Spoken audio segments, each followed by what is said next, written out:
At the will reading, they handed a veteran Navy SEAL just $5 and a worn-out library card, and the room filled with quiet laughter. He said nothing, but his dog didn't laugh, because it sensed something no one else could. Because sometimes, what looks like an insult is actually the beginning of a hidden truth. Out in the northern forest, a forgotten place was waiting, silent, patient, untouched. Not for a rich man, but for someone who had already lost everything and kept going. And a loyal dog, whose instincts would lead them towards something far greater than money. Before we begin, tell me where you're watching from, and don't forget to like and subscribe to Veteran Dog Stories.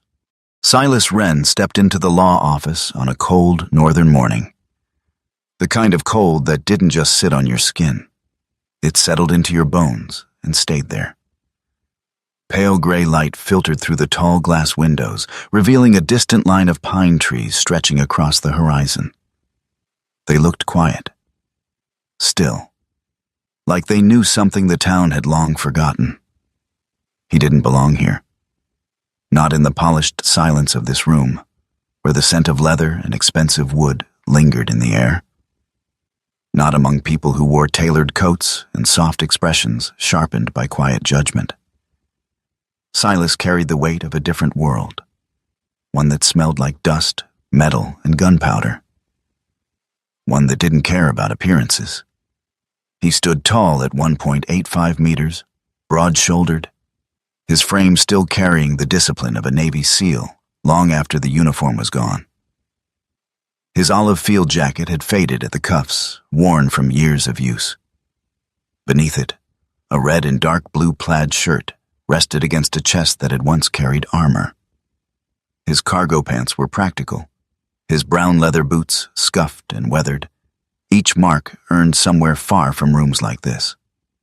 A military watch clung to his wrist, old, scratched, still ticking. His face told the rest of the story, angular, defined, a jawline carved by time and restraint. Stubble traced his chin and cheeks, not careless, but unbothered. His blue-gray eyes were the only part of him that seemed truly alive, scanning the room the way they once scanned rooftops and ridgelines. Always watching, always calculating. At his side, lying perfectly still, was Rook. The German Shepherd's black and tan coat caught the dim light, muscles subtly shifting beneath it with each quiet breath. About 5 or 6 years old, built like a soldier, balanced, lean, and ready. His eyes were deep, focused, never drifting. He wasn't resting. He was waiting, watching, reading the room in ways most humans couldn't. Silas didn't need to look down to know that. They had been through too much together. The room slowly filled with low conversation. People took their seats, voices soft but edged. At the far end of the table sat Gideon Hale. Gideon was the kind of man who belonged here. Tall, almost Silas's height, but cleaner, polished. His charcoal overcoat was perfectly fitted, his posture effortless. His dark hair was combed neatly, streaked lightly with gray at the temples in a way that looked intentional rather than earned. His face was sharp, controlled, his expression calm but always on the verge of something colder. He didn't look at Silas at first. Men like Gideon never did. Next to him sat Claire Vale, Eleanor's niece. She was elegant in a quiet, distant way. Pale skin, long blonde hair pulled neatly over one shoulder, her coat tailored in soft beige tones that contrasted with the severity in her eyes. She didn't smile. She simply observed, as though measuring everyone in the room and finding most of them lacking. Silas had seen that look before, usually right before something broke. At the head of the table stood Martin Crowe. Martin was older, mid-60s, maybe more. Tall but slightly stooped, as if years of carrying other people's secrets had bent him forward. His silver hair was combed back carefully, and his thin-framed glasses rested low on his nose. His face was lined, not with softness, but with restraint. He was a man who spoke only when necessary, and when he did, people listened. He adjusted a thick folder in front of him, clearing his throat gently.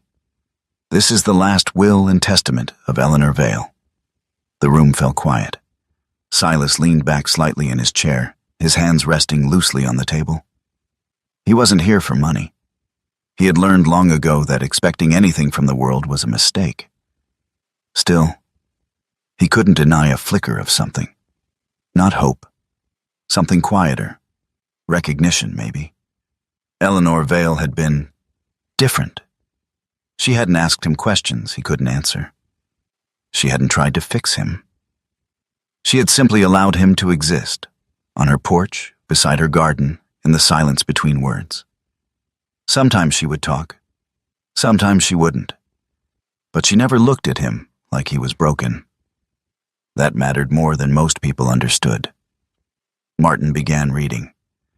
"To my nephew, Gideon Hale, I leave the primary holdings of Vale Development, including all associated land rights and investment portfolios." Gideon gave a small nod. No surprise, no emotion, just confirmation. "To my niece, Claire Vale, I leave the lakeside residence and accompanying financial accounts." Claire's lips pressed together slightly. Satisfaction, but controlled. The rest followed in the same rhythm. Properties, accounts, numbers that would have changed most people's lives. Silas listened, unmoving. At his feet, Rook's ears twitched once. Just once, then settled again. Minutes passed. Then Martin paused. He turned a page more slowly this time. And, finally, a shift in the room, subtle, but real. Martin's eyes lifted slightly. "To Silas Wren." For the first time, Gideon looked directly at him. Silas didn't move. Martin continued. "In recognition of his presence during my final months, I leave the sum of $5 and my personal library card." Silence, then. A quiet laugh, not loud, not crude, but sharp enough to cut.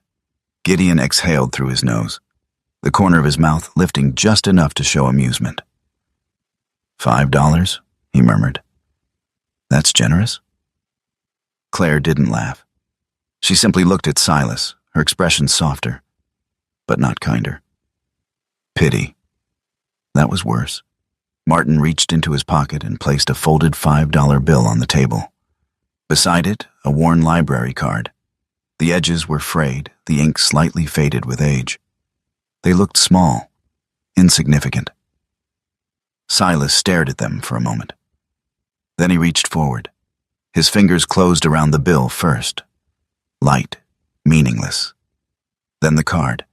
It felt older than it should have. Behind him, a chair shifted.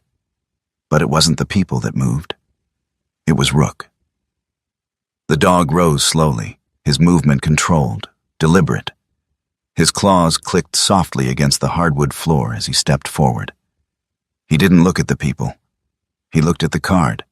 He lowered his head slightly, sniffed once. Carefully. Then again. Something changed. His ears lifted, his posture tightened. And then, he turned his head, locking eyes with Martin Crowe. The room didn't notice, but Silas did. For a brief second, everything else disappeared. The laughter, the room, the weight of that $5 insult. All of it faded behind one simple, impossible detail. Rook wasn't reacting to the card. He was reacting to something on it. Something no one else could see. And for the first time since stepping into that room, Silas felt something stir deep inside his chest. Not anger, not humiliation. Something sharper, something unfinished. Martin blinked once, almost imperceptibly, as if he had felt the shift too. Then he looked back down at his papers, continuing as though nothing had happened. The reading ended shortly after. People stood. Conversations resumed. Chairs scraped softly across the floor. Gideon passed by Silas on his way out. "Enjoy your inheritance," he said, voice smooth, controlled. "Don't spend it all in one place." Silas didn't respond. He simply stood, resting a hand briefly on Rook's neck. "Let's go," he muttered. Outside, the cold hit harder. The sky had darkened slightly, clouds pressing low over the mountains. The wind carried the scent of pine and distant snow. Silas walked to his truck, an old rattling thing that had seen better days. Rook jumped into the passenger seat without hesitation, settling in as though this were the only place that made sense. They drove in silence. The road stretched long and empty, winding through the northern forest. Trees stood tall on either side, their branches barely moving in the cold air. It was quiet.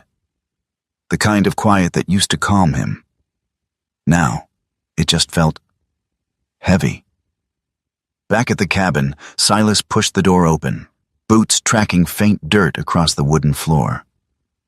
The space was small, simple, a stove, a table, a bed, nothing more than what he needed. Rook stepped inside, shaking off the cold. Silas dropped the $5 bill onto the table. It slid slightly, stopping near the edge. He pulled the library card from his pocket. For a moment, he just stared at it. $5, he said under his breath. He almost laughed. Almost. Then he set the card down beside the bill. Rook moved immediately. The dog stepped closer, lowering his head again, sniffing the card more carefully this time. Not curious. Focused. His tail didn't move. His breathing slowed. Silas leaned forward slightly. "What is it, boy?" Rook didn't answer. Of course he didn't. But he did something else. He lifted his head and slowly turned toward the window, toward the forest. His ears stood straight. His body went still, not relaxed, alert. Silas followed his gaze. Outside, the trees stood quiet, bathed in fading light. Morning arrived quietly over the northern forest, not with noise, but with a pale wash of light that slipped through the trees and pressed gently against the windows of Silas Wren's cabin. The world outside looked untouched, calm, cold, and distant. But inside something had shifted. Silas stood near the small wooden table, staring at the worn library card resting beside the crumpled $5 bill. He hadn't slept much, not because of fear, not even because of curiosity. It was something harder to explain. A feeling that something had started moving again, after a long time standing still. Behind him, Rook sat upright near the door, body relaxed but alert. The dog had not taken his eyes off the outside world since dawn. His ears twitched occasionally, reacting to sounds too faint for human ears. Every now and then, his gaze drifted, not randomly, but toward the same direction. The forest. Silas rubbed the back of his neck, exhaling slowly. "All right," he muttered. "We'll take a look." Before he could reach for his jacket, a low rumble of tires broke the silence. Silas froze. Rook was already moving. The German shepherd stepped forward, placing himself between Silas and the door, his posture tightening. Not aggressive, but ready. His eyes fixed on the window. A vehicle stopped outside, engine still running. Silas moved quietly toward the side of the window, just enough to look out without exposing himself. A dark sedan. Not local. The door opened. Martin Crow stepped out. Silas exhaled, tension easing, but not entirely. He opened the door halfway. Cold air rushed in. Martin stood there in his long gray coat, snow clinging lightly to the shoulders. Up close, he looked older than he had in the office. Lines deeper, eyes heavier. Not weak, just burdened. "Mr. Wren," Martin said calmly, removing his gloves. "I hope I'm not too early." "It's early," Silas replied, "but you're already here." Martin gave a faint, humorless smile. Yes, that seems to be a pattern lately. He stepped inside after a brief pause.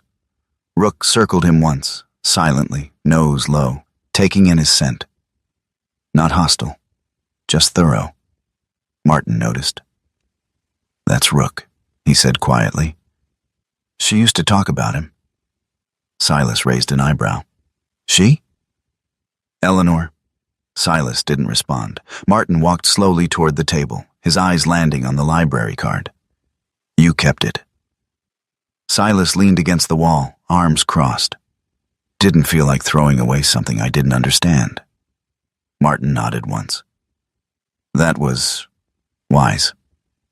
There was a pause, the kind that sits between people who both know there's more to say. Finally, Martin reached into his coat and removed a thin leather folder. What I'm about to tell you, he said, placing it gently on the table, was not meant to be shared unless you chose to keep that card. Silas glanced at it. And if I hadn't? Martin met his eyes. Then none of this would exist for you. Silas stepped forward. Try me. Martin opened the folder. Inside were documents. Not many, but enough to feel important. Eleanor Vale established a private trust nearly 8 years ago, Martin said. Cedar Hollow Trust. It exists legally, quietly, structured in layers, designed to prevent external control. Silas frowned slightly. External control from who? Martin didn't hesitate. From her own family. Silas let out a slow breath.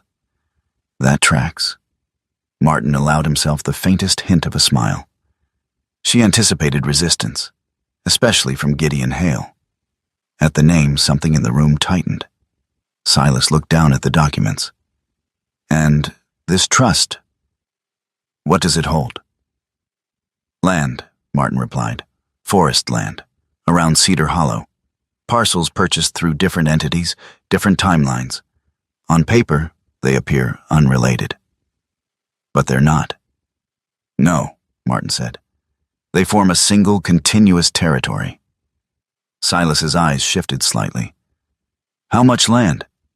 Martin paused. 83 acres. Silas blinked once. That wasn't small. That was something worth fighting for. Why hide it? He asked. Martin closed the folder slowly. Because Eleanor didn't want it turned into something else. Silas understood. He didn't need the explanation. Resorts, development, money. Things that erased places like the one outside his window. Martin gestured toward the library card. That is the first key. Silas picked it up, turning it over. Key to what? Martin's answer was simple. To access. The town of Ashmore sat quietly between forest and water, its streets lined with old buildings that looked like they had been standing long before anyone thought to change them. The library stood near the center, a brick structure with tall windows and a wooden sign faded by time. It didn't look like a place that held secrets. That made it perfect. Silas stepped inside, Rook at his side. The warmth hit first, then the smell of old paper. Behind the front desk stood a woman in her late 70s, Margaret Doyle. She was small, barely reaching Silas's shoulder, her posture slightly bent, but not fragile. Her silver hair was pulled into a neat bun, and her eyes, sharp, alert, and impossibly aware, missed nothing. Her cardigan hung loosely over her thin frame, sleeves slightly rolled as if she was always halfway through a task. She looked up. Then she saw the card. Everything changed. Her hand stilled. Where did you get that? She asked, voice quiet but firm. Silas held it out. It was given to me. Margaret didn't take it immediately. Instead, she studied his face, then Rook. The dog stood still, watching her just as carefully. After a moment, she nodded. Come with me. She didn't ask questions. She didn't hesitate. That told Silas more than anything. They moved past the public area, through a narrow hallway, and down a set of stairs into the archives section. The air changed. Cooler, denser, filled with the weight of things no one had touched in years. Margaret stopped at a long wall of shelves. Her fingers traced along the wood until she reached a specific spot. Then she pressed. A quiet click. The shelf shifted. Silas didn't react outwardly, but something inside him sharpened. Behind it, a narrow room opened. Old, hidden, preserved. This, Margaret said softly, was Eleanor's space. Silas stepped inside. Rook followed. Immediately the dog's posture changed. His head lowered. His breathing slowed.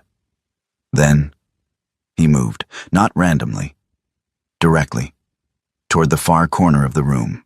Rook stopped at a section of the wooden floor. He didn't bark. He didn't scratch. He simply stood there, completely still. Then, slowly, he lifted one paw and placed it down on the same spot. Once, twice. A signal. Silas felt it immediately. Not logic, not reason. Instinct. The same instinct that had kept him alive in places where thinking too long meant dying. He stepped forward, kneeled, ran his fingers across the floor, and felt it. A seam. Hidden. Deliberate. And suddenly, for the first time since the will had been read, Silas wasn't being mocked anymore. He was being led. Silas pried the panel open. Inside was a narrow compartment. Dust stirred lightly as it opened. He reached in, pulled out a worn leather-bound notebook, a folded map, and several small cards covered in strange printed symbols. Martin stepped closer behind him, his breath quiet but steady. "That's it," he murmured. Silas opened the notebook. The handwriting was unmistakable, firm, deliberate. Eleanor's voice, captured in ink. He read, slowly, carefully. And as he did, the room seemed to grow quieter. The words spoke of land, purchased piece by piece, hidden behind layers of ownership. Not for profit, for preservation, for purpose, for something unfinished. Silas's grip tightened slightly. "She wasn't just buying land," he said. "No," Martin replied. "She was building something." Silas turned to the map. His eyes traced the markings. Points connected, paths, locations. And then, one place circled more heavily than the rest. Rook noticed it too. The dog stepped closer, nose hovering over the map. Then he looked up, toward the direction of the forest beyond the walls. Margaret watched silently. "She used to take people there," she said. "Veterans? Men who didn't talk much, like you." Silas didn't respond, but something inside him shifted. Not a memory, not yet, but something close. He folded the map slowly. "Where is it?" Margaret hesitated, then answered. "Old Ranger Station, north ridge of Cedar Hollow." Silas nodded once. Behind him, Martin closed the folder. "You need to understand something," he said. Silas glanced back. "If you continue this, others will notice." Silas didn't ask who. He already knew.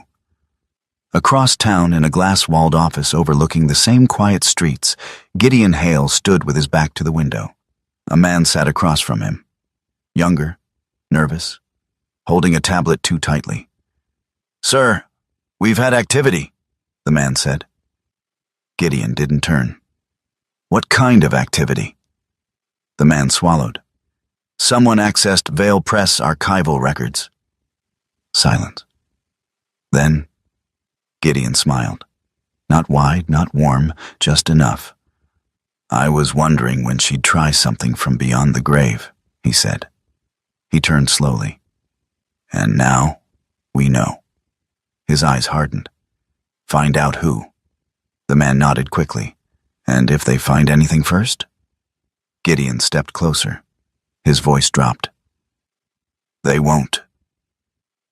Back in the hidden archive room, Silas stood with the map in his hand. Rook at his side, the forest waiting, for the first time in a long time. Silas didn't feel lost. He felt pulled. Not by curiosity, not by anger, but by something quieter, something that felt like direction. He looked down at Rook. The dog met his gaze, steady, certain. Silas exhaled slowly. All right, he said. Let's see where this goes. Rook's tail moved once, and somewhere beyond the walls, beyond the town, beyond everything that had been said and done, the forest waited. Cedar Hollow did not feel like a place that belonged to conflict. The forest opened wide beneath a soft northern sun, light spilling through tall pines and white-barked birch trees in long golden beams. The air carried the scent of damp earth, cold water, and something faintly sweet, like leaves warming after a long winter. It was peaceful in a way that felt almost deliberate, as if the land itself resisted anything that didn't belong. Silas Wren moved through it quietly. His boots pressed into the soft ground without sound, each step measured, instinctive. He carried no weapon in his hands, but his body held the same readiness it always had. Shoulders loose, eyes scanning, mind building patterns from fragments most people wouldn't even notice. Beside him, Rook moved like a shadow. The German shepherd stayed just ahead, nose low, reading the ground, the air, the spaces between things. His tail remained still, his posture balanced, neither tense nor relaxed. Working. Silas didn't speak. He didn't need to. They had crossed terrain like this before, though not this one. Back then, it had been deserts and broken hills, places that smelled of dust and danger. This forest was different, alive, quiet, deceptively calm. But silence had never meant safety. After nearly 20 minutes, Silas slowed. Rook had stopped. The dog's head lifted slightly, ears tilting forward. Not alarmed, focused, Silas followed his line of sight. Someone stood ahead. A woman. She stepped out from behind a cluster of birch trees, her movements cautious, but not fearful. She raised one hand slowly, palm open, signaling she wasn't a threat. Silas didn't move. Easy, she said. Her voice was steady, clear, grounded. She was in her mid-30s, maybe a year or two younger than him. About 1.68 meters tall, with a lean, practical build that suggested someone used to moving outdoors. Her moss-green Ranger parka was worn at the sleeves, not from neglect, but from use.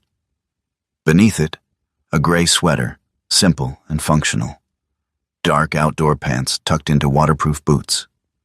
Her hair, chestnut brown, fell just past her shoulders, tied loosely at the back. A few strands escaped, catching the light. Her face wasn't delicate. It was defined, alert. Eyes sharp, intelligent. The kind that didn't miss details. There was something else in them, too. Familiarity. She looked at Rook first. German shepherd, she said quietly. Working line. Military, right? Silas gave a small nod. Used to be. She shifted her gaze to him. You're Silas Wren? It wasn't a question. Silas narrowed his eyes slightly. And you are? Mara Bell. She lowered her hand slowly. I worked with Eleanor. That changed things. Not trust, but direction. Silas stepped closer, not threatening, but not open either. What kind of work? Mara exhaled softly, glancing briefly at the trees around them. Community health, she said. Mostly veterans. Trauma recovery, reintegration programs. She paused, then added, Eleanor funded most of it. Silas studied her. Her stance was steady, no hesitation, no attempt to impress. Truth, then. Why are you here? he asked. Mara gave a faint, almost tired smile. Because you are. That answer lingered. Silas looked down briefly at Rook. The dog remained calm, no warning signs, no tension. That was enough, for now. Then walk, Silas said, and talk. They moved together now, deeper into Cedar Hollow. Mara kept a steady pace beside Silas, matching his rhythm without trying to lead. She spoke as they walked, her voice blending naturally with the quiet of the forest. Eleanor didn't just buy land, she said. She studied people, especially the ones no one else paid attention to. Silas said nothing. She noticed patterns, Mara continued. Men who came back from war, but never really came back. They drifted. Some disappeared. Some stayed, but never lived. Silas's jaw tightened slightly. She believed the environment mattered, Mara said. Silence, space, nature. Not therapy rooms, not hospitals, something else. Silas finally spoke. A place to breathe. Mara nodded. Exactly. Rook moved ahead, weaving through low brush and fallen branches. Every few steps, he paused, checking, confirming, then continuing. Silas watched him closely. What made you stay? He asked. Mara hesitated. For a moment, the forest filled the space. My brother, she said finally. He served, came back. Different. Couldn't sit still. Couldn't sleep. Couldn't be around people. Silas didn't look at her, but he was listening. Eleanor helped him, Mara continued. Not by fixing him, just by giving him somewhere to exist without being judged. A faint breath escaped her. It worked. For a while. Silas understood that kind of ending. He didn't ask more. Ahead, the trees thinned slightly. A structure emerged. The ranger station. It stood quiet and weathered at the edge of a small clearing, its wooden frame leaning just slightly under the weight of time. Moss clung to the lower walls. The roof sagged at one corner, but not enough to collapse. It looked abandoned, but not forgotten. Rook slowed as they approached. His body lowered slightly, nose catching something on the air. Silas felt it too, not as a scent, but as a shift. Something was wrong. He raised a hand. Mara stopped immediately, no words. Rook moved forward alone, steps lighter now, almost silent. He circled wide, approaching the structure from the side. Silas followed, keeping distance. Then he saw it. Boot prints. Fresh. Not many, but enough. Mara stepped closer, crouching slightly. Not old, she said quietly. Silas nodded. Rook moved again. He paused near the doorway, nose hovering just above the ground. His breathing changed, shorter, more focused. Then he lifted his head. The wind shifted, and with it came a faint smell. Metal, oil, not old, recent. Silas's eyes hardened. They're ahead of us, he said. Mara looked at him. You mean Gideon? Silas didn't answer directly. Someone knows where to look, he said. They entered the station carefully.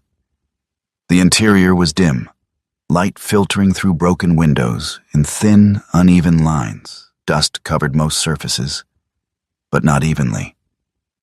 Some areas were disturbed. A table sat near the center of the room. On it, papers.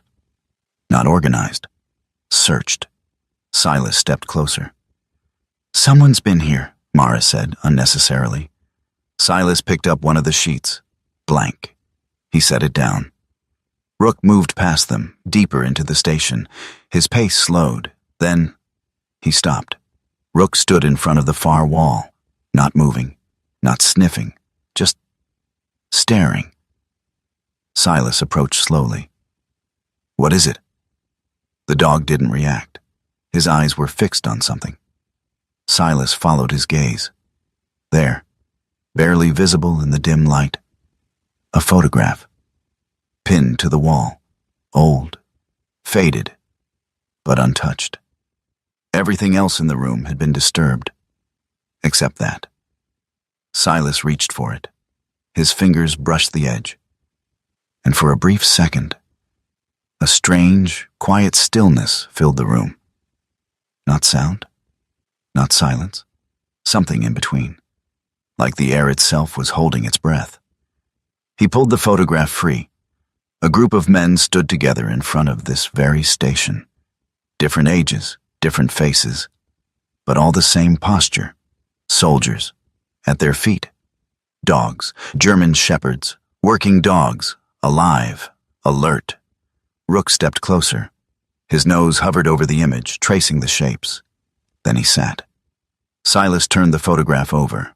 There, written in careful, deliberate ink. Some of them never came home, even when they survived. The words settled into him slowly, not as information, as recognition. Mara exhaled quietly. She brought them here, she said. This was one of the first places. Silas looked around the room again, not as a structure, as a memory, a place where people had tried to begin again. Rook stood. Suddenly, his body shifted, tense now, alert, not curiosity, warning. Silas felt it immediately. He moved toward the window just enough to look out. Nothing. Just trees. Still. Too still. He stepped back. They're close, he said quietly. Mara's voice dropped. Do we leave? Silas shook his head once. Not yet. He folded the photograph carefully, slipping it into his jacket. Rook moved toward the door, not retreating. Positioning. Silas understood. All right, he murmured. Let's see who else is hunting. Outside, the forest remained beautiful. Quiet. Unchanged. But now, Silas knew better. This wasn't just a search anymore. It was a race. And somewhere out there, someone else was already running. The road to Vale Press curved along the edge of the lake like an old thought returning after years of silence. Late afternoon light moved across the water in broken silver bands, and the forest beyond the shoreline stood bright and windless, as if the whole of Cedar Hollow had paused to listen. Silas Wren drove without speaking. His hands rested steady on the wheel, though there was a hard stillness in his shoulders that Mara had begun to recognize. It was not fear. Men like Silas did not fear easily. It was the tension of someone who had lived too long in places where quiet often arrived just before violence. Beside him, Rook sat upright in the passenger seat, black and tan coat gleaming softly whenever sunlight cut through the windshield. The German shepherd's ears shifted at every sound. The hum of the engine, the scrape of gravel, the distant call of birds across the water. His body looked calm, but his eyes kept moving, alert and intelligent, always measuring. He had been that way since they left the ranger station. Not agitated, focused. Mara Bell sat in the back seat with the old photograph and Eleanor's map folded carefully in her lap. She looked out the side window as the shape of the printing house came into view. Vale Press stood near the lake like a forgotten chapel built for words instead of prayer. The brick and wood structure had once been handsome in a practical, dignified way. Now its tall windows were filmed with dust, and the paint along the frames had peeled in long curling strips. Ivy crept up one wall. The sign above the entrance, Vale Press, was still there, though weather had faded the gold leaf into something dimmer and sadder. Silas parked and stepped out first.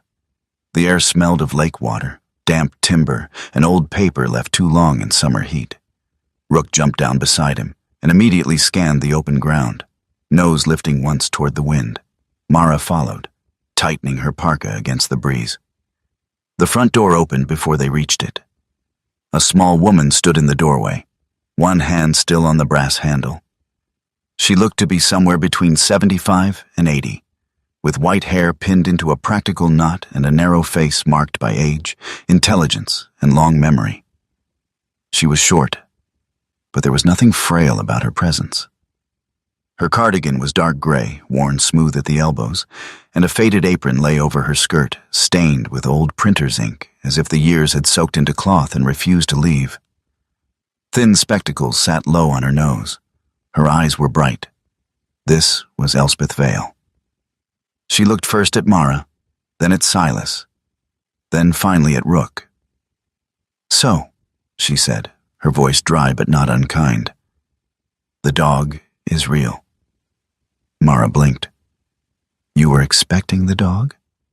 Elspeth stepped aside to let them in. Eleanor wrote many things down. She rarely exaggerated.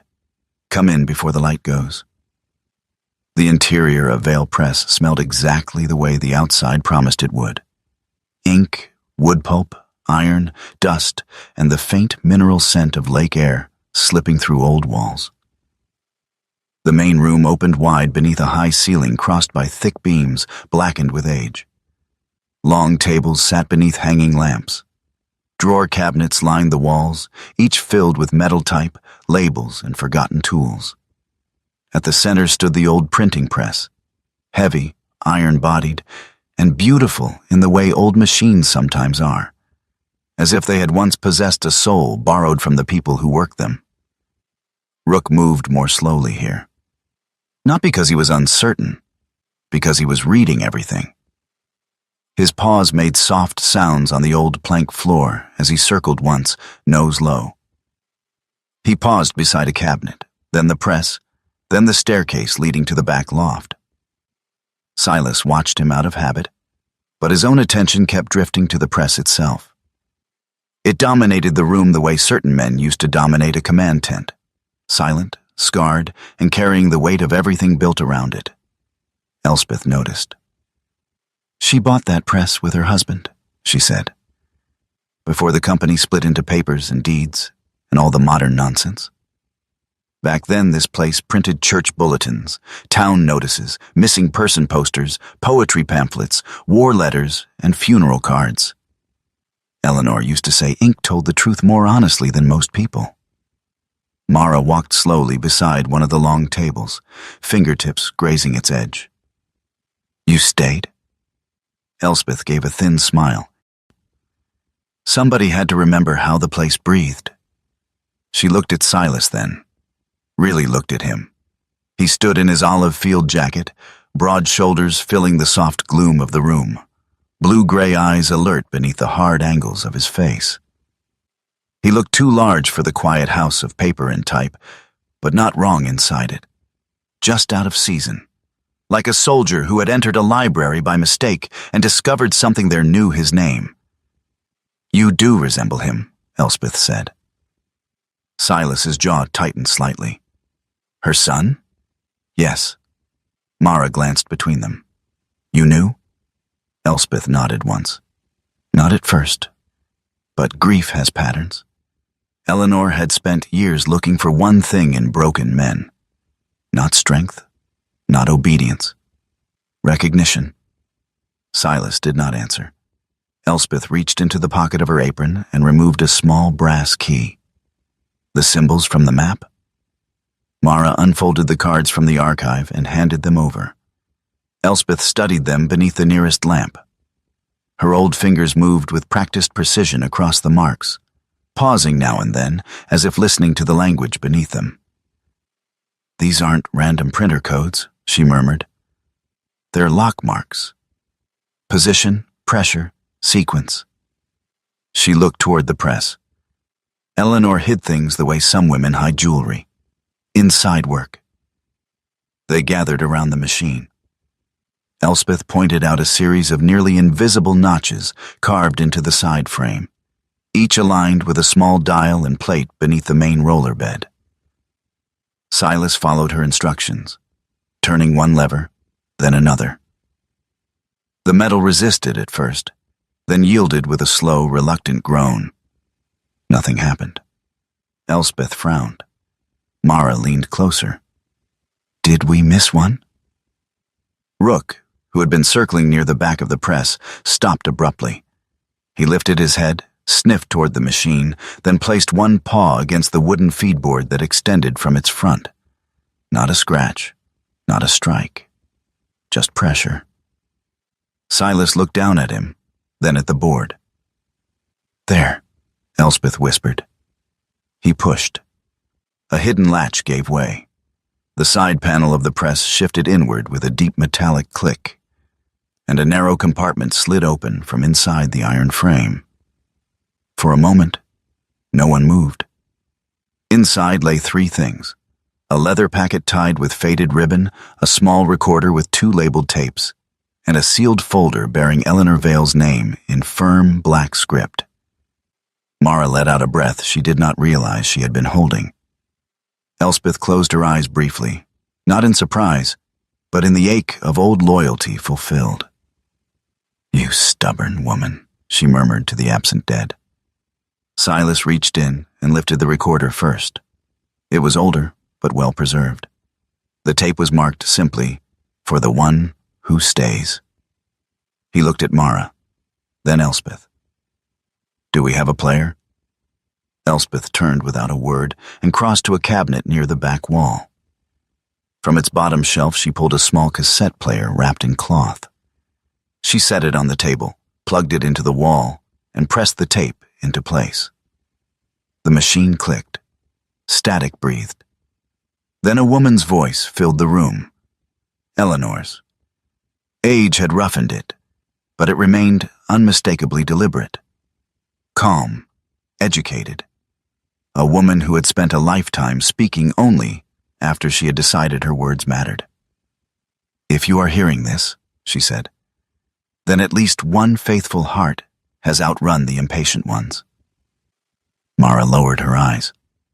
Silas stood completely still. Eleanor continued. She spoke not like someone dictating instructions, but like someone handing over the last weight she had been forced to carry alone. She explained the Cedar Hollow Trust, the layered legal structure, the hidden parcels purchased through shell entities and conservation fronts. She named no enemies directly, yet Gideon's shadow seemed to stand in the room all the same. Then her voice changed. Not weaker, more personal. "My son came home from war," she said, "but he did not return." The words settled heavily into the press room. He survived what foreign soil could not take from him. But this country, in its haste to celebrate and forget, asked him to become ordinary before his wounds had even learned how to speak. He drowned slowly while the rest of us called it adjustment. Silas's stare shifted toward the far wall. Somewhere deep inside him, something old tightened. "I could not save him," Eleanor said, "but I learned something from losing him. There are men who survive battle only to be abandoned by peace. There are dogs who remain more loyal than nations. There must be places where both are allowed to heal without apology." Mara pressed one hand lightly over her mouth. Rook had gone still beside Silas's leg, head lifted toward the sound, as if he understood the sorrow inside the voice.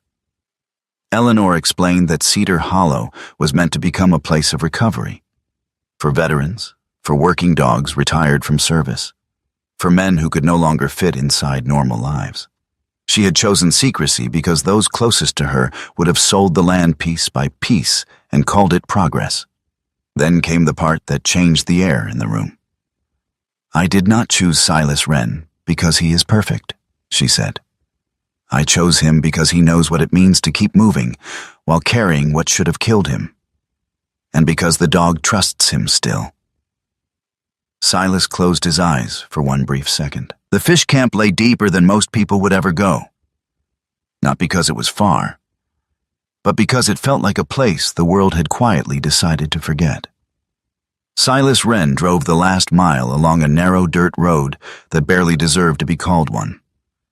The trees closed in tighter here, branches arching overhead like ribs, forming a tunnel of green and shadow. Sunlight filtered through in thin, fractured beams, broken by leaves and drifting mist from the falls somewhere ahead. He didn't rush. Men who rushed made mistakes. Beside him, Rook stood braced in the passenger seat, front paws steady, head slightly forward. His ears flicked with each subtle shift in sound, the whisper of wind through reeds, the distant rush of water, something else beneath it all. Mara sat in the back, gripping the edge of her seat lightly, not out of fear, but anticipation. Her eyes moved constantly, scanning, absorbing. "You've been here before?" she asked quietly. Silas shook his head. "No," he said. "But I know places like this." Mara nodded. So did Eleanor. The truck stopped near the edge of the clearing. The fish camp revealed itself slowly. It wasn't much. A few weathered wooden platforms stretching over shallow water. A narrow walkway leading out toward a small dock, its boards warped and darkened by years of moisture. Reeds grew thick along the shoreline, swaying softly in the cold breeze. Beyond them, the water flowed gently toward a low cascade, the shallow falls Eleanor had spoken of. The place felt still, not empty, waiting. Silas stepped out first. Rook followed immediately, landing lightly, already moving, circling once, nose down, tracing patterns invisible to human eyes.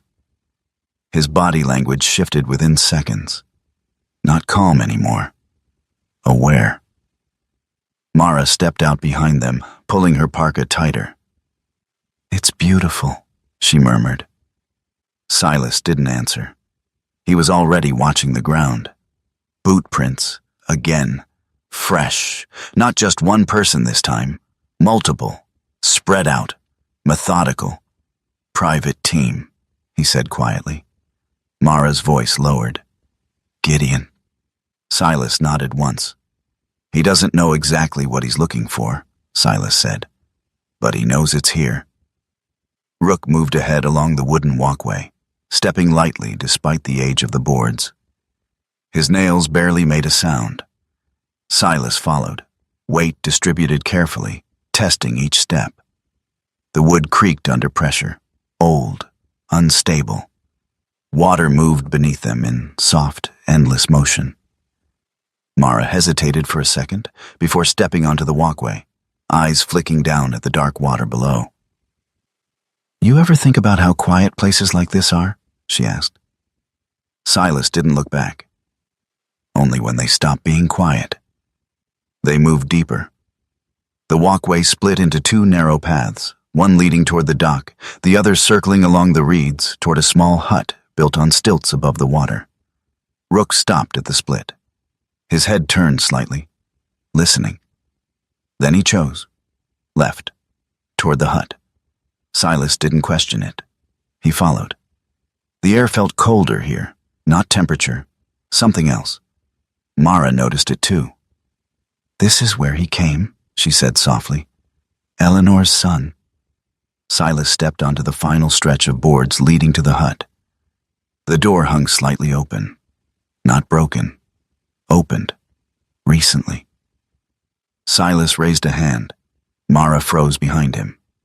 Rook stepped forward, slow now, controlled. Then he stopped. His body tightened. Not warning. Decision. Rook turned back toward Silas. For a brief second, their eyes met. And in that look, there was no confusion, no hesitation, only intent. Then, without a sound, Rook broke away. Not forward, not toward the hut, but sideways, cutting sharply off the walkway, dropping into the reeds and vanishing into the tall grass. Mara gasped softly. "Silas!" But Silas didn't move, because he understood. That wasn't panic. That was training, diversion. A second later, voices, low, close, from the opposite side of the clearing. Silas's eyes hardened. "They're here," Mara whispered. "What do we do?" Silas didn't look at her. "We don't run." He stepped forward, into the hut. Inside, the air smelled of damp wood and old fish oil. The space was small, a narrow table, a broken chair, hooks along the wall where nets once hung. Dust lay thick, but disturbed. Recently. Silas moved quickly, scanning. Nothing obvious, nothing left out. That meant it was hidden. He dropped to one knee, running his hand along the floorboards. Listening, feeling. Outside, footsteps moved through the reeds. Closer now. Mara stood near the doorway, watching, breath controlled but tight. Silas. He ignored the urgency in her voice. He found it. A slight difference in the wood grain. A seam. He pried it open with the tip of his knife. The panel lifted. Inside, a wrapped bundle. He pulled it free, unwrapped it quickly. A carved wooden seal. Old, heavy, veil press. And beneath it, a set of documents. Clean, protected, final confirmations, the last piece. Silas exhaled once. Got it. Mara turned. Too late. A shadow moved across the doorway. A man stepped in. Tall, broad, dressed in dark tactical clothing, black jacket, reinforced boots, gloves. His face was sharp, unshaven, with a thin scar running from his temple down toward his cheekbone. His eyes were flat, trained, the kind that measured threat before emotion. Caleb Dorsey. Late 30s. Former military, if the posture said anything. Now something else. Private security. He raised a hand slightly. Easy, he said. His voice was calm, controlled, professional. Hand it over.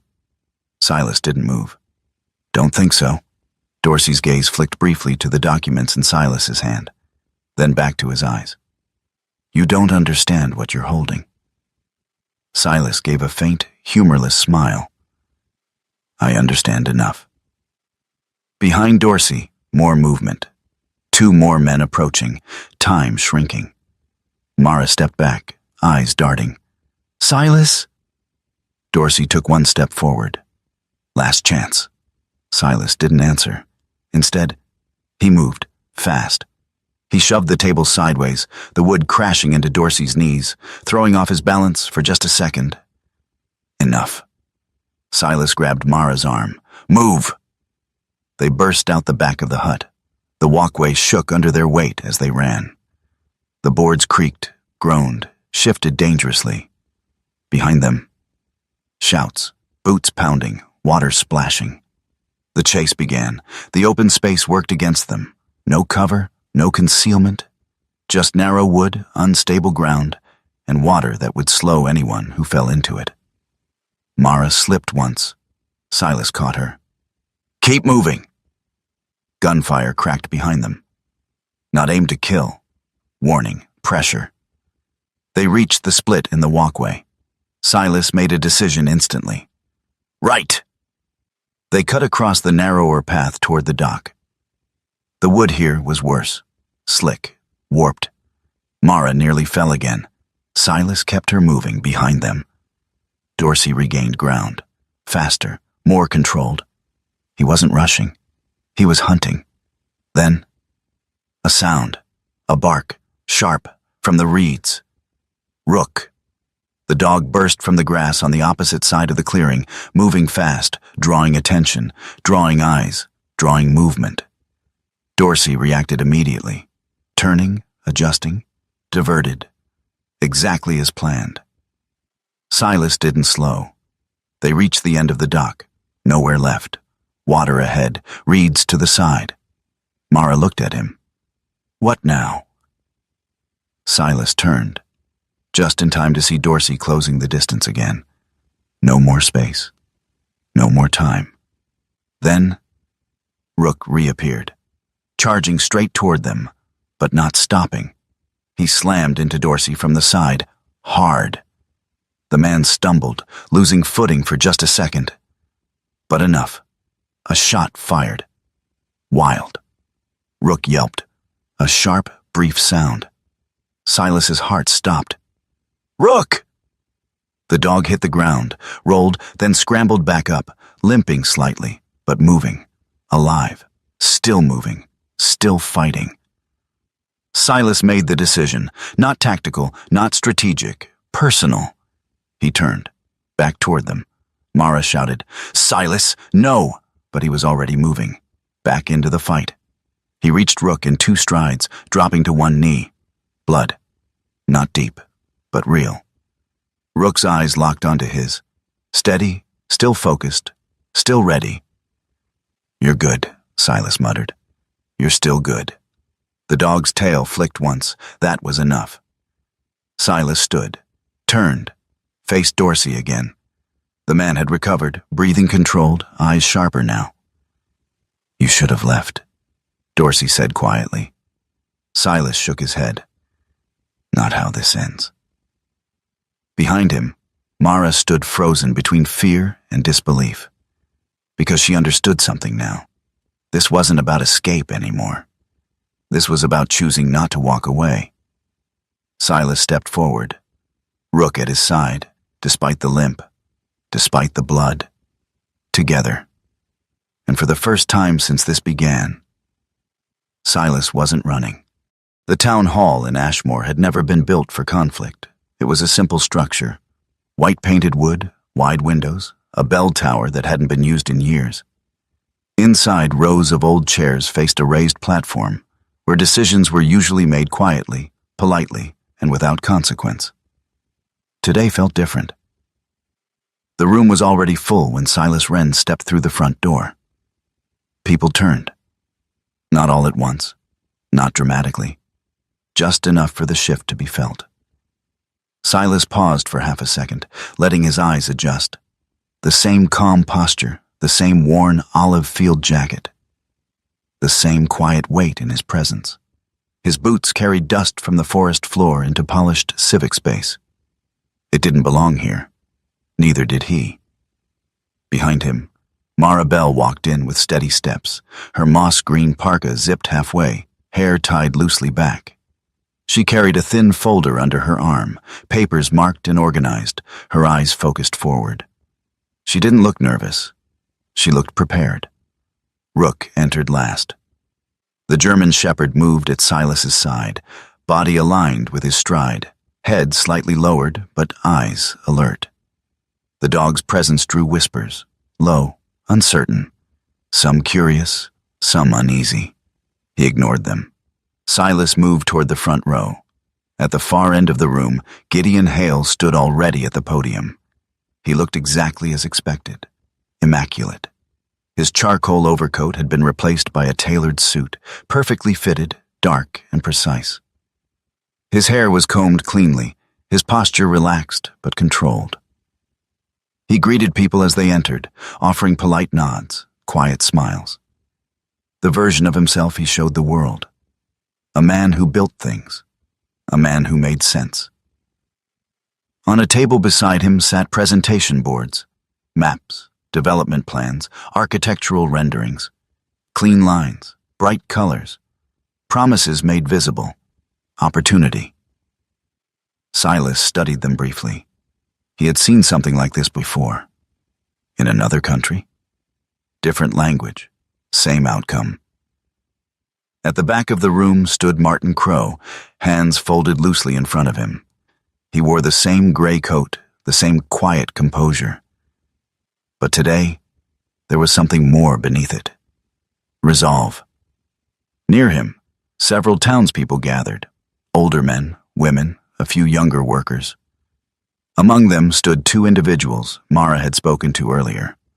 One was Thomas Keegan, a man in his early 60s with a long, narrow face and thinning gray hair. His build was lean, almost gaunt, as though life had carved him down to essentials. He wore a brown canvas jacket and carried a leather notebook under one arm. His eyes held the restless intensity of someone who had spent too long watching things go wrong without being able to stop them. The other was Rachel Dunn, mid-40s, strong-shouldered, sun-worn skin, hair pulled into a tight braid. She wore work clothes, denim and flannel, and stood with arms crossed, not defensive, but anchored. She looked like someone who had built things with her hands and expected others to earn the right to speak.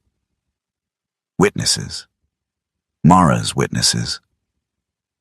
At the far side of the room, Sheriff Nolan Pierce leaned against the wall. He hadn't chosen a seat. That said everything.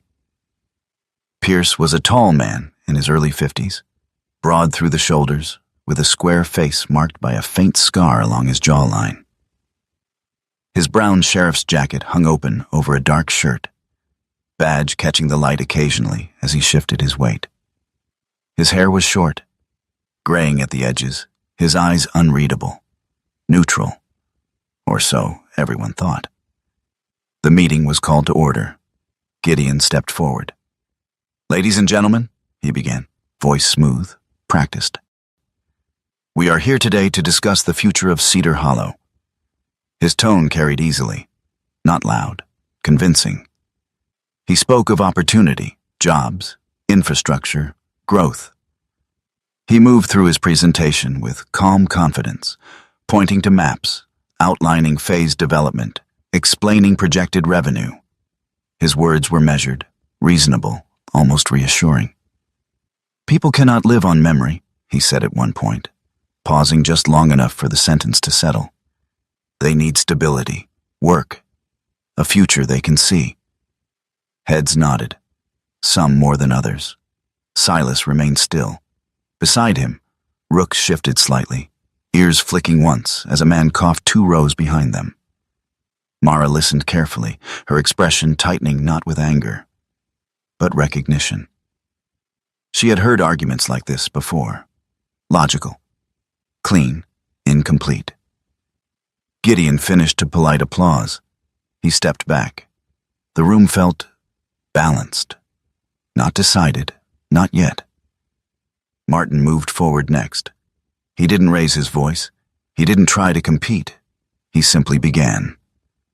"The Cedar Hollow Trust," he said, "exists under federal and state protection." He laid out the legal structure clearly, documents, filings, protections layered carefully over time. Not dramatic, just undeniable. Silas watched the room shift again. Less confident now, more uncertain, Mara stepped forward after him. Her voice was different, not polished, real.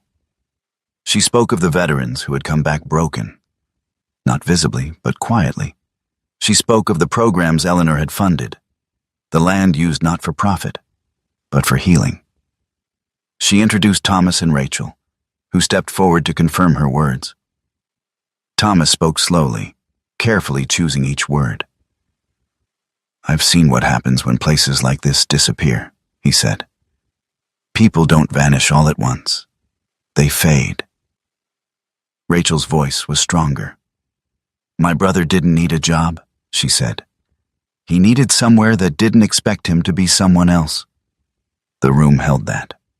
Silas stood last. He didn't step to the podium. He didn't speak immediately. Instead, he placed 3 things on the table in front of him. The wooden veil press seal, the trust documents, the recorder. He pressed play. Eleanor's voice filled the room. Not loud, but enough. People leaned forward. Something changed. Not in the air, in them. Silas didn't speak when the recording ended. He didn't need to. The silence did it for him. Rook moved.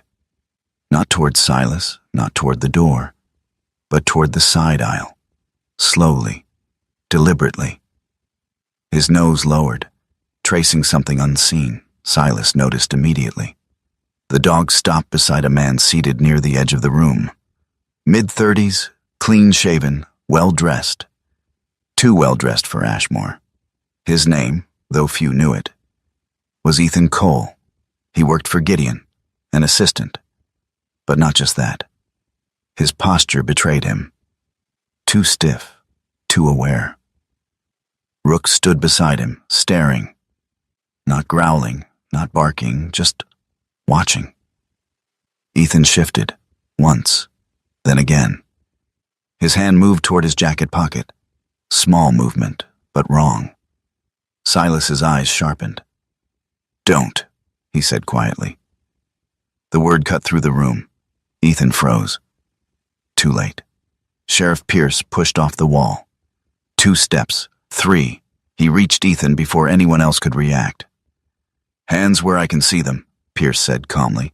"No shouting, no drama, authority." Ethan hesitated, then complied. Pierce reached into his jacket, pulled out a folded set of documents, stamped, official-looking. But something about them, off. Pierce glanced once, then again. His jaw tightened slightly. "These are forged," he said. The word landed hard. The room shifted. Gideon stepped forward quickly. "Sheriff, I think there's been a misunderstanding." Pierce turned toward him. Not aggressive, not loud, just certain. "I don't think there has." He held up the documents. "These filings attempt to reclassify protected land under false pretense. That's not development, Mr. Hale. That's fraud." The silence that followed wasn't quiet. It was heavy. Gideon didn't speak immediately. For the first time since the meeting began, he didn't have control. Silas watched him, not with anger, with clarity. This was the moment. Not of victory, of truth. Gideon's expression changed. Not much, but enough. The mask didn't break. It slipped, just slightly, enough for everyone to see the man behind it. And the room responded. Not loudly, but decisively. Sheriff Pierce stepped back. Ethan was escorted quietly out. The forged documents remained on the table. Visible, undeniable. The council members spoke among themselves. Short, direct, no debate now. The vote was called. Hands raised, one by one. Not unanimous, but clear. Gideon's project, denied. The meeting ended without applause, without ceremony. People stood slowly, conversations beginning again, but softer now. More thoughtful. Mara exhaled, tension leaving her shoulders for the first time since the forest. "It's over," she said quietly. Silas shook his head slightly. "No," he said. "Not over." Rook returned to his side, sitting calmly, as if nothing unusual had happened. But everything had. Silas looked at the table, the seal, the documents, the recorder, then at the people. At Mara. At the sheriff. At the room. "This isn't about stopping him," Silas said. "It's about finishing what she started." Outside, the town of Ashmore stood unchanged. But something inside it had chosen.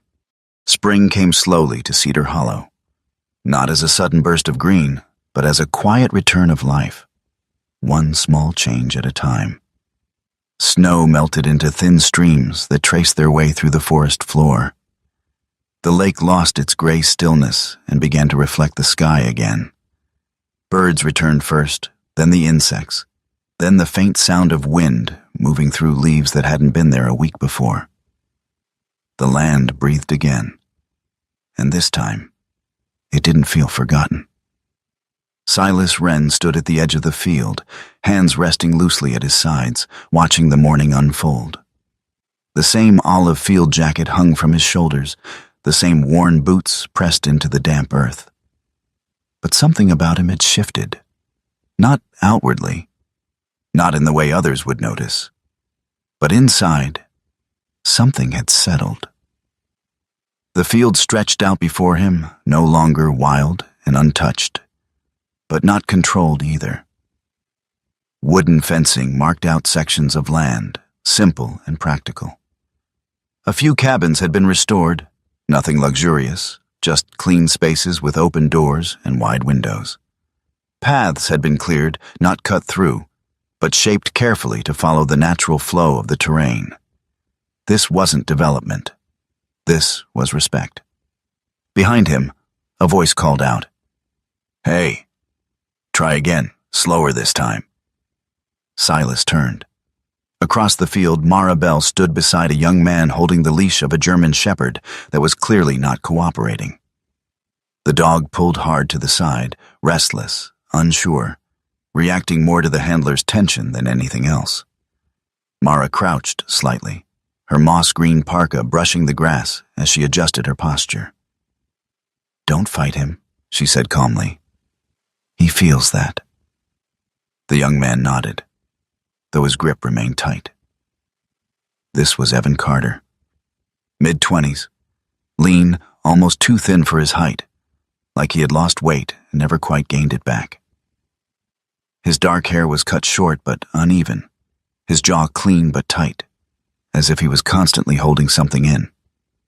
His eyes were the kind that didn't rest, moving quickly, scanning everything, but never settling. A veteran, recent. Still carrying it, Silas could see it without asking. The dog beside him, a young German shepherd, maybe 2 years old, matched his energy perfectly. Nervous, reactive, not aggressive, but unsure where the world ended and he began.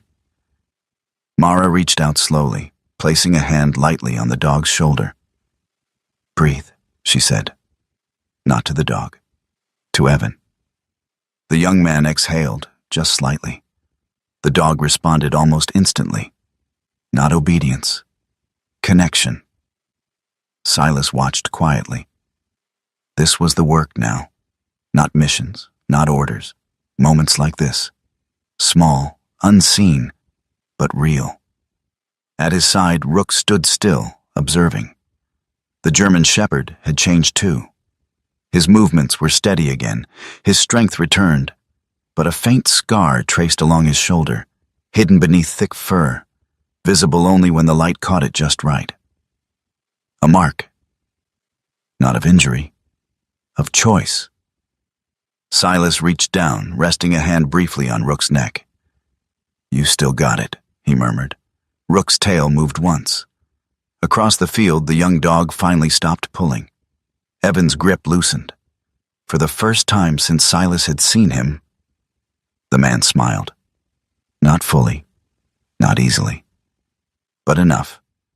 Later that afternoon, a truck pulled slowly up the dirt road. Silas glanced toward it without urgency. He recognized it. Martin Crowe stepped out, adjusting his coat as he looked across the property. His movements were slower these days, more deliberate, but his eyes remained sharp, observant. He walked toward Silas, hands tucked lightly into his pockets. "I see you didn't turn it into a resort," Martin said. Silas shook his head. "Didn't seem like the point." Martin nodded. "No," he said, "it didn't." They stood in silence for a moment, watching the field. Then Martin reached into his coat and handed Silas a thin envelope. "Final confirmations," he said. "The trust is fully activated, legally protected, no more challenges." Silas took it, didn't open it. "Gideon?" he asked. Martin's expression shifted slightly. "He's redirecting his efforts elsewhere," he said carefully. Silas gave a faint, dry smile. "That's one way to say it." Martin met his eyes. "You didn't destroy him," he said. "You gave him nowhere to stand." Silas didn't respond, because that wasn't what mattered. Not anymore. As the sun dipped lower, casting long shadows across the field, Rook suddenly lifted his head. Not sharply, not urgently, but with purpose. His ears angled toward the far edge of the property. Silas noticed immediately. "What is it?" Rook didn't move forward, didn't bark. He simply stood there, watching. Then slowly, he turned his head toward the cabins, toward the people, toward the life that had begun to take shape here. And for a brief, quiet moment, Silas understood something that had nothing to do with danger. Rook wasn't sensing a threat. He was checking, making sure it was still there, that it hadn't disappeared, that something worth protecting had finally stayed. Evening settled over Cedar Hollow in layers of gold and soft blue. The training ended gradually, not with commands, but with tired laughter and slow movement back toward the cabins. The dogs followed willingly, some bounding ahead, others staying close to their handlers. Evan lingered near the fence, watching his dog lie down for the first time without pulling. He glanced toward Silas. "Hey," he called. Silas turned. The young man hesitated, then stepped closer. "I didn't think this would work," Evan said. "Not for me." Silas studied him briefly. "Still doesn't," he replied. Evan blinked. Silas shrugged slightly. "You just stop fighting it." The young man considered that, then nodded. "Yeah," he said quietly. Silas gave him a small, almost invisible nod. That was enough. Inside the main cabin, a small fire burned steadily in the iron stove. Mara stood near the table, organizing papers, intake forms, schedules, notes written in her precise, clean handwriting. She glanced up as Silas entered. "Martin said it's official," she said. Silas nodded. "He did?" She studied him for a moment. "You okay with that?" Silas looked around the room, at the maps, the notes, the quiet order of something being built slowly. "Yeah," he said. After a pause, he added, "I think I am." Mara smiled. Not wide, not dramatic, but real. Later, after the last light faded, Silas stepped outside again. The lake lay still, reflecting the first stars of the evening. The air had cooled, carrying the faint scent of pine and water. Rook followed him, settling down near the edge of the porch. Silas leaned against the railing, looking out over Cedar Hollow. For a long time, he said nothing. Then he reached into his jacket, pulled out two things: the library card and the $5 bill. They were no longer loose, no longer forgotten. Now, they rested inside a simple wooden frame, the glass catching the last of the fading light. He had placed them there earlier that day, not as a reminder of what had happened, but of what had started. Silas set the frame on the railing beside him. Rook lifted his head slightly, glancing at it, then back at the lake. Silas exhaled slowly. "She didn't leave money," he said quietly. Rook's ears twitched. "She left a job."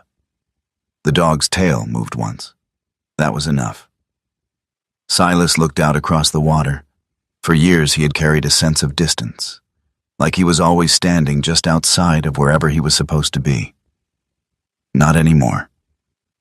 The feeling wasn't gone, but it had changed, softened, shifted into something else, something steadier.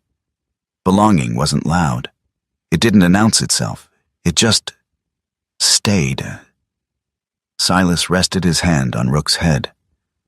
"Guess we're not going anywhere," he murmured. Rook leaned slightly into the touch. The stars reflected quietly across the lake. And for the first time in a long time, Silas Wren wasn't searching for something ahead. He was standing exactly where he was meant to be. There are moments in life that look small, almost meaningless, like a worn library card, or a few dollars placed into the hands of someone the world has already overlooked. But sometimes, those are the very things God uses to open a door no one else can see.